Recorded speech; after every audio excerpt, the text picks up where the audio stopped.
the Don McKay Show here on Radioonfire.com. Thank you for joining me. So recently I was at Temple University in Philadelphia, PA for the Sistahs in Business Expo. Now this expo was created to celebrate entrepreneurial women of color and provide an accessible platform where they can showcase and grow their businesses. So at the expo there were over 70 vendors from Philly, Delaware, New Jersey, and surrounding cities, and over 1,000 people were in attendance. It was filled with opportunities for business growth, increased revenue, significant brand exposure, organic networking for all who attended, and much more. Let's go on stage and take a look at one of the exciting panels that they had at the Sistahs in Business Expo that recently took place at Temple University.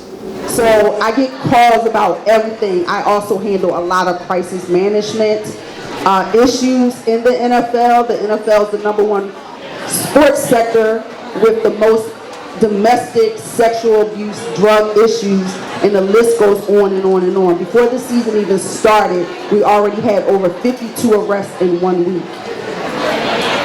None of those were my clients. She just wanted to make that clear.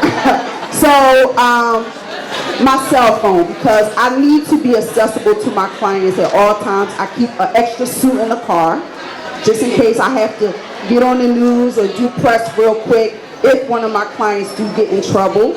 And I have to do some media crisis management strategy right on the spot. But after I do that, I do teach them about their behavior. We do get them help. We do provide them resources. And we do connect with the NFL as well as the team to make sure that that behavior is not repeated. All right. Anyone want to? I would say one thing I can't do without. Cell phone was the very first thing that popped in my mind. But what's all about the cell phone? Right. I can't. It's in my pocket right now. That's why I have a skirt on with pockets, because I need my phone. But what's in the cell phone that's important to me? A couple of things, but one of the top things is systems. And so as a business owner, and I didn't mention this in my introduction, but I also am, I work full-time, so I'm balancing working full-time in marketing and running a full. Yep, I've been in marketing for 15 years and I run a full-time business as well. And so I need systems to help me to work efficiently. And so some of those systems include a project management software that speaks to my clients when I'm not touching the keyboard, an automated email system. Some of those systems are social media. I love social media. If you haven't connected with me, please do. It's at Gray Space Interior Design. But yeah, I would say cell phone, but what's within that is the systems that I use on a daily basis. I think for me, the one thing I couldn't do without, only because I've worked, like you, I work a full-time job in New York City on Wall Street, and also CEO and co-owner. I'm also an author, and also do off-Broadway productions. It's a lot. For me, networking is so important. Let me explain, folks. If you're not out there networking and you're not out there connecting with people, your business will not succeed. Because if people don't know who you are, because you're not out there, whether it's through social media, whether it's out there you personally talking to people, that is a problem. So for me, in order to understand how to diversify what I do, I have to be out there meeting people all the time. So for me, networking is extremely important. And of course, the phone. Oh my God, the phone is a definite necessity. I definitely have to agree. The one thing that I cannot do anything without is my resources. That literally makes or breaks my company, the resources and the relationships that I have. I am constantly out developing, cultivating, maintaining relationships, because that is really how business gets done. You can have the setup, you can have a great office, you can have a great website, but if you don't have relationships to drive people to your business, it's just not going to work. So one of the things I always tell myself is that I know you all can relate, I'm always on. 24/7 in the elevator, at the gym, on the treadmill, I'm always on. People are like, oh, you're that? Yes, I'm her. That's me. Yes. So you are on 24/7. So having those relationships and constantly not just giving somebody your business card. That's not a relationship. That's simply giving somebody your number. But let's talk. Let's learn about you. I have to constantly cultivate, maintain those relationships in order for any of my business to get done. I love that. In line with all of your answers, as women, we have so many roles: wives, mothers, children to aging parents, businesses. If you're moonlighting in 2 or 3 jobs and just, you got one thing that's paying the bills and another where you're working to create opportunity, how do you balance it all?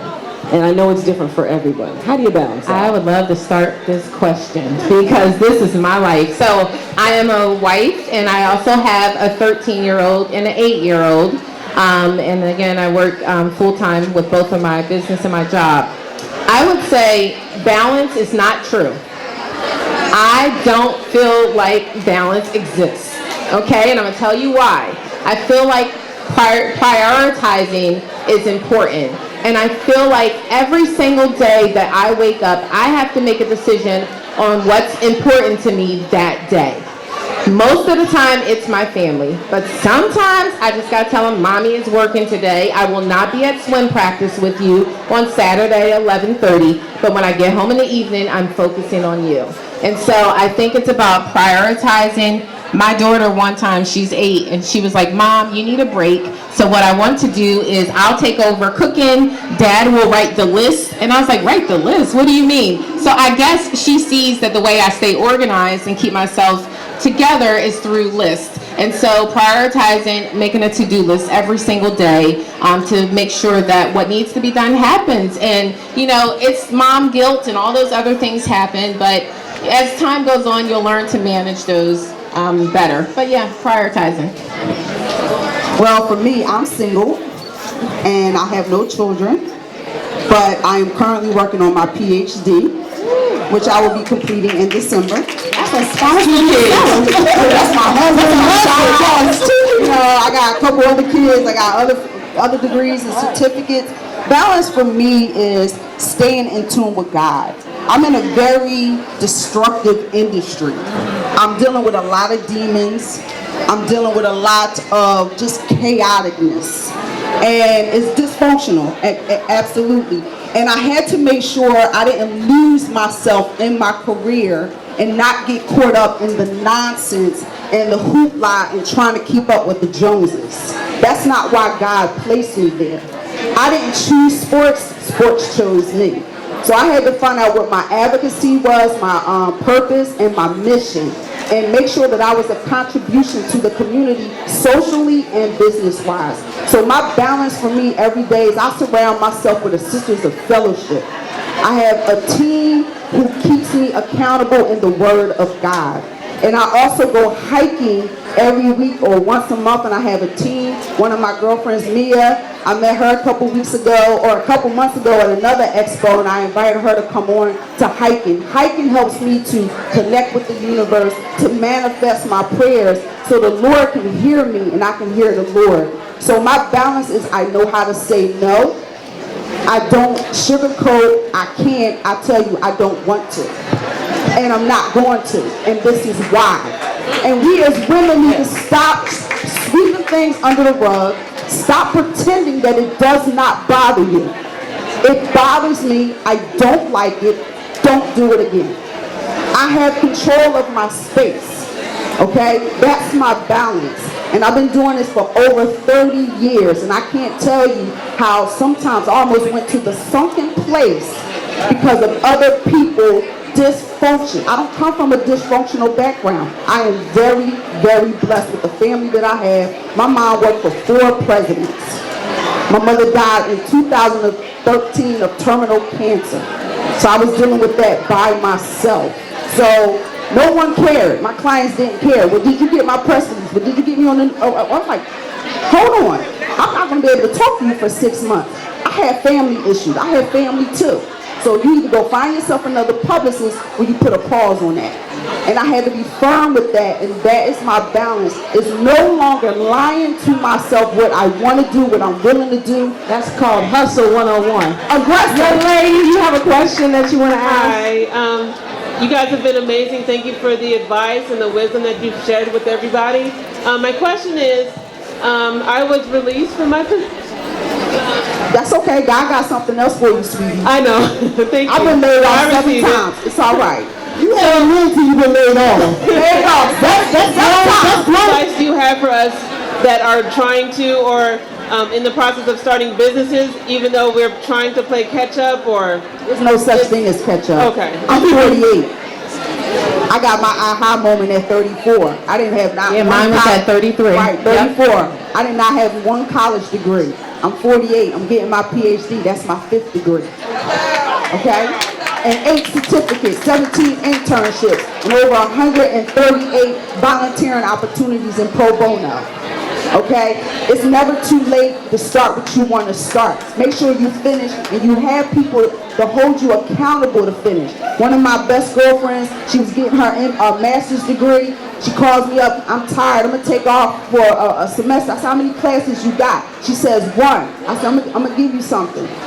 You don't go back to school and finish that 1 class, we're no longer friends. Because I don't hang with dummies, and I don't hang with people that don't start something, that don't finish what they started. Long story short, she finished, she graduated, and her daughter was at her graduation. The next day, we was with a bunch of football players, my clients, and out of all of, it was 10 of them, they all were talking about they had just completed their master's degree. You cannot be in my circle and not talk the same game. So, starting over or starting what you want to do, put a plan together, a 2-year plan and a 5-year plan. And you execute it and you implement it every single day. And you have people that's going to hold you accountable to that. Because life's going to throw you some curveballs. My mother had terminal cancer. And I prayed to God, I need to finish my degree. I need to do what I need to do. And I did it because I couldn't control the fact that she was dying. Okay?